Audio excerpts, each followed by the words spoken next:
Hello viewers, welcome back to நம்ம ஊர் பொண்ணு சேனல். என் ஃபேஸில் பார்த்தீங்கன்னா பிம்பிள்ஸ், டார்க் ஸ்பாட்ஸ், அதுக்கப்புறம் வந்து கண்ணுக்கு கீழே கருவளையம்லாம் வந்திருக்கு. மோஸ்ட் ஆஃப் த லேடிஸ்க்கு வந்து இந்த இஷ்யூஸ் இருக்கும். இதை வந்து ஹார்மோனல் இம்பேலன்ஸ்னு கூட மேபி நம்ம சொல்லலாம். சடனாக பார்த்தீங்கன்னா அவங்களுக்கு வந்து வெயிட் வந்து இன்க்ரீஸ் ஆகிருக்கும், கான்ஸ்டிபேஷன் ப்ராப்ளம்ஸ் இருந்திருக்கும். அதுக்கப்புறம் பார்த்தீங்கன்னா அவங்க எப்போவுமே டீஹைட்ரேட்டாக வந்து ஃபீல் பண்ணுவாங்க. இந்த மாதிரி வைட்டமின்ஸ், மினரல்ஸ், இந்த சத்துக்கள் நிறைஞ்சிருக்கிற காய்கறிகள் நம்ம வந்து சேர்த்துக்கலாம்.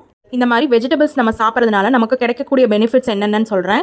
இந்த மாதிரி வெஜிடபிள்ஸ் எடுத்துக்கிறதுனால நம்மளோட இம்யூனை வந்து அது நல்லா பூஸ்ட் பண்ணி கொடுக்கும். அதுக்கப்புறம் மினரல்ஸ், வைட்டமின்ஸ் அண்ட் ஃபைபர் இதெல்லாம் இருக்கிறதுனால நமக்கு வந்து கான்ஸ்டிபேஷன் ப்ராப்ளம் ஏதாவது இருந்ததுன்னா அதெல்லாம் வந்து கிளியர் ஆகும். நம்ம மார்னிங் பிரேக்ஃபாஸ்ட்டுக்கு வந்து இட்லி, தோசை, பூரின்னு சொல்லிட்டு நம்ம எடுத்துகிட்ருப்போம்.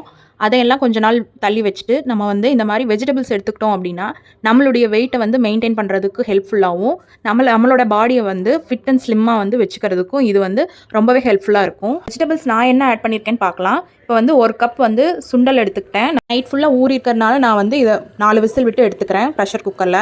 கேரட் வந்து துருவி எடுத்துக்கிட்டேன். அதுக்கப்புறம் ஒரு தக்காளி சாப் பண்ணி எடுத்தாச்சு. ஒரு வெங்காயம் சாப் பண்ணிக்கிட்டேன். அதுக்கப்புறம் ஹாஃப் கேப்சிகம் சாப் பண்ணி எடுத்துக்கிட்டேன். அதுக்கப்புறம் பார்த்தீங்கன்னா ஹாஃப் குக்கும்பரையும் சாப் பண்ணி எடுத்துக்கிட்டேன். இப்போ ஒரு பவுலில் எல்லாத்தையும் வந்து ட்ரான்ஸ்ஃபர் பண்ணிக்கலாம்.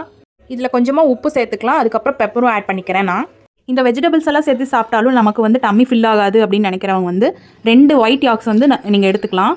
எல்லோ யாக்ஸை விட்டுட்டு நீங்கள் 2 ஒயிட் யாக்ஸ் வேணால் நீங்கள் எடுத்துக்கலாம். உங்கள் கிரேவிங்ஸ் கொஞ்சம் கம்மியாகும். அப்புறம் டம்மியும் வந்து ஃபில்லான மாதிரி இருக்கும். உங்களுக்கு லைட்டாகவும் ஃபீல் பண்ணுவீங்க. நீங்கள் இது வந்து ஒரு 30 days ஆர் 60 days நீங்கள் வந்து கண்டினியூஸாக இதை வந்து சாலட் எடுத்துக்கிட்டீங்க அப்படின்னா உங்களுக்கு வந்து ஒரு டிஃப்ரென்ஸ் கண்டிப்பாக தெரியும்.